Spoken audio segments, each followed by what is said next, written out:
En esta ocasión vamos a hablar de la relación entre el WACC y el Capital Asset Pricing Model CAPM. Cuando utilizamos el WACC, la tasa de descuento patrimonial, es decir, RE, es usualmente calculada utilizando el CAPM, mientras que la tasa de descuento sobre la deuda se iguala al costo de mercado de la deuda, es decir, a lo que estamos pagando por la deuda. Esto en principio es inconsistente, dado que el patrimonio solo está incluyendo riesgo sistemático, ya que RE es calculado a través del CAPM, mientras que la deuda incluye tanto riesgo sistemático como no sistemático, porque en ese retorno de la deuda está siendo compensado ambos riesgos, en ese retorno de mercado. En este video discutiremos las implicaciones de esta práctica. Recordemos la fórmula del WACC en sus dos versiones, tal como la explicamos en un video anterior. A la derecha tenemos la fórmula conocida por todos del WACC, que es simplemente que el WACC es igual a la suma de el porcentaje de apalancamiento multiplicado por 1 menos TC, multiplicado por RD, que es la tasa de descuento de la deuda, más E sobre V, que viene siendo la tasa del ratio entre el patrimonio y el valor de la empresa, multiplicado por RE, que es la tasa de descuento patrimonial. Y a la izquierda tenemos la versión nueva del WACC, que nos dice simplemente que el WACC es RO, que es la tasa de descuento desapalancada después de impuestos, multiplicada por este término entre paréntesis, que es simplemente 1 menos el apalancamiento D sobre V, multiplicado por TC, que es la tasa de impuestos corporativa. Siempre que utilizamos el CAPM para determinar las tasas de descuento, las tasas resultantes reflejarán naturalmente solo riesgo sistemático, porque eso es precisamente el objetivo del CAPM.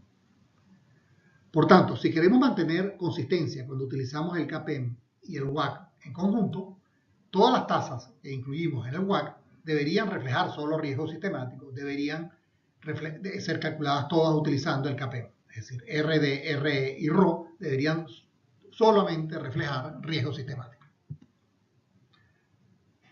Vamos a enfocarnos sobre RD, que es la tasa problemática porque es la que normalmente se asume igual a la tasa de mercado y no se calcula utilizando el CAPM. Definamos en primer lugar dos tasas diferentes para la deuda. Una es RDM, que va a ser el costo de mercado de la deuda, es decir, lo que realmente estamos pagando por la deuda, que es la que normalmente se coloca en el CAPM. Y la segunda es RDS, que sería la tasa de descuento de la deuda, suponiendo solo riesgo sistemático, es decir, si calculáramos RDS utilizando el Capital Asset Pricing Model. El costo de mercado de la deuda, RDM, es igual a la tasa libre de riesgo más una prima por incumplimiento. Esta es la forma como generalmente la estimamos. Al aumentar el nivel de apalancamiento, también suele aumentar RDM, es decir, el costo de mercado de la deuda. Si utilizásemos el CAPM para calcular todas las tasas de descuento, incluyendo la tasa de descuento de la deuda, el valor correcto para la tasa de descuento de la deuda tendría que ser RDS y no RDM, es decir, sería la tasa calculada por el CAPM. De acuerdo al CAPM, si la deuda no tuviese riesgo sistemático, es decir, si la beta fuese cero, la tasa de descuento de la deuda se mantendría constante e igual a RF para todos los niveles de apalancamiento. Es decir, que aunque aumentáramos el nivel de apalancamiento, si la deuda no tiene riesgo sistemático y la beta permanece en cero, pues el RDS sería siempre igual a RF, es decir, a la tasa libre de riesgo. Aunque puede ser que el costo de mercado de la deuda, RDM, vaya cambiando, porque hay cada vez mayor posibilidad de bancarrota y esta probabilidad de bancarrota es totalmente no sistemática. Entonces, RDM podría ser diferente a RDS. RDS propiamente dicha, o sea, RDS solo con riesgo sistemático, podría, sin embargo, ser superior a RF a medida que aumentase el apalancamiento, siempre y cuando, a medida que aumente el apalancamiento, vaya aumentando el riesgo sistemático de la deuda, vaya aumentando la beta de la deuda. Ilustremos con un ejemplo y veamos un primer caso, el caso en que la deuda tiene riesgo totalmente no sistemático, es decir, la beta de la deuda es 0. Y vamos a utilizar una data muy simple. Vamos a suponer un bono 0 cupón con vencimiento a 1 año, un valor facial de 1000 y una tasa libre de riesgo del 5%. Si el bono es libre de riesgo, es decir, su beta es 0, su precio en el momento 0, P, vendrá dado por esta expresión que está aquí. El valor facial a pagar dentro de 1 año, que es 1000, dividido entre 1 más la tasa libre de riesgo, o sea, 1,05. Entonces el precio del bono será 952,38.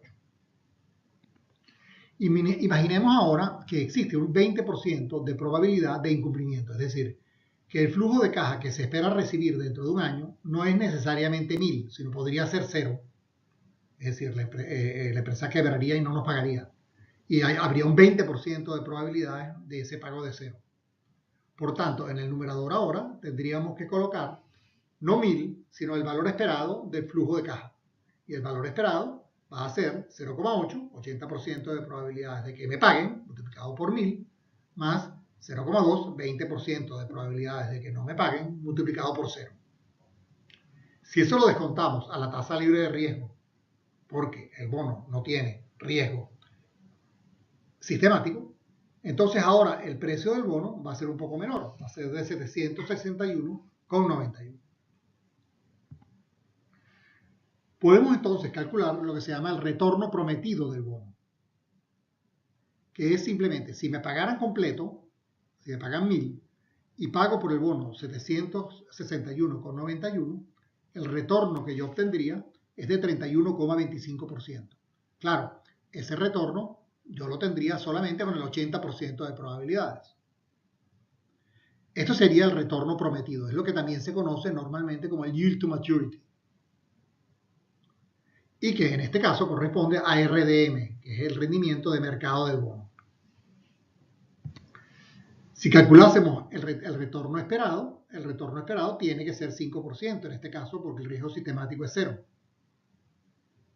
Y lo podemos hacer muy fácilmente colocando en el numerador el flujo de caja esperado y en el denominador el precio del bono. Y entonces eso me va a dar 5%. Entonces vemos que hay una diferencia importante entre RDS y RDM. ¿Okay? En este caso, importantísima. RDM es 31,25% y RDS es solamente 5%.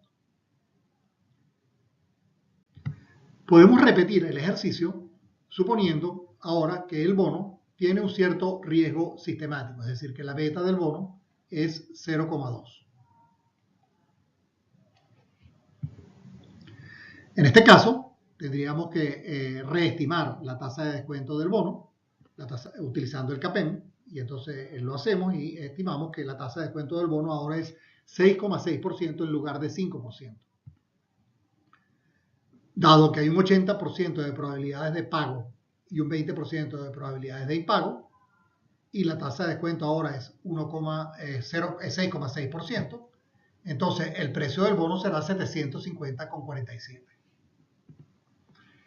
El retorno prometido RDM será 1000 dividido entre 750,47 menos 1, será 33,25%. Es decir, será el flujo de caja que yo recibiría si me pagasen, 80% de probabilidades, dividido entre el precio del bono. El retorno esperado seguirá siendo 6,6%, ¿verdad? Porque es el que corresponde con el riesgo sistemático del bono. Vemos entonces que sigue habiendo una diferencia importante entre el retorno prometido y el retorno esperado.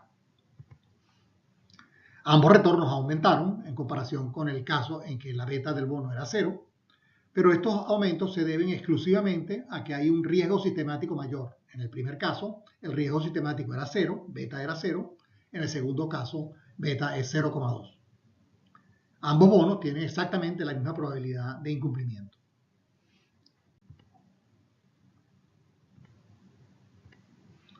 RDM corresponde a la tasa interna de retorno sobre los flujos de caja prometidos. La tasa interna de retorno, y que en el caso de los bonos se suele llamar YTM, Yield to Maturity.